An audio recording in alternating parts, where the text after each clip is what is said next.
আসসালামু আলাইকুম। কৃষি কথা ইউটিউব চ্যানেলে আপনাদের সকলকে জানাই স্বাগতম। আপনি কি জানেন বরবটি চাষে সঠিক জাত ও পরিচর্যার ফলন দ্বিগুণ হতে পারে? আজকের ভিডিওতে বরবটি চাষের শুরু থেকে বাজারজাত পর্যন্ত সবগুলো ধাপ জেনে নিব। চাষের উপযুক্ত সময় ও জলবায়ু।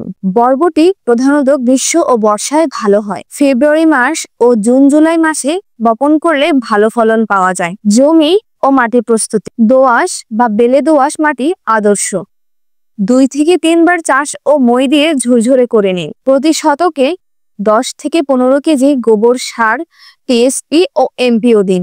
বীজ নির্বাচন ও বপন পদ্ধতি। উন্নত জাত হিসেবে বাড়ি বরবটি 1, 2 ও 3 বেছে নিতে পারেন। বপনের আগে বীজ 8 ঘন্টা পানিতে ভিজিয়ে রাখুন। গর্তে 2 থেকে 3টি বীজ বপন করুন। সার ও ব্যবস্থাপনা ও জলসেচ। ইউরিয়া, টিএসপি ও এমপিও নির্দিষ্ট মাত্রায় প্রয়োগ করুন। গাছ বড় হলে ইউরিয়া টপ ড্রেসিং করতে হবে। 7 থেকে 10 দিন পর সেচ দিন।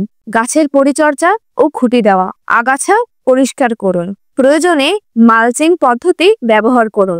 গাছ বড় হলে বাঁশ বা জালের মাধ্যমে খুঁটি দিন। রোগ ও পোকামাকড় সমস্যা ও প্রতিকার। ফল ছিদ্রকারী পোকা, পাতায় দাগ ইত্যাদি দেখা দিলে জৈব কীটনাশক, নিম তেল বা জৈব ফর্মুলা ব্যবহার করতে পারেন। ফল সংগ্রহ ও বাজারজাত। বপনের 50 থেকে 60 দিনের মধ্যে ফসল পাওয়া যায়। প্রতিদিন বা একদিন পর পর বরবটি তোলা উচিত। এতে করে বাজার দর ভালো পাওয়া যায় এবং অধিক মুনাফা আয় করা যায়। তাই সম্মানিত দর্শক, আপনারা যদি ছাদ বাগানি হয়ে থাকেন অথবা কৃষিপ্রেমী হয়ে থাকেন তাহলে উন্নত মানের বীজ নিতে আমাদের সাথে যোগাযোগ করুন। যোগাযোগ করতে স্ক্রিনে দেখানো নাম্বার অথবা আমাদের ওয়েবসাইট www.sikdarseeds.com ভিজিট করুন।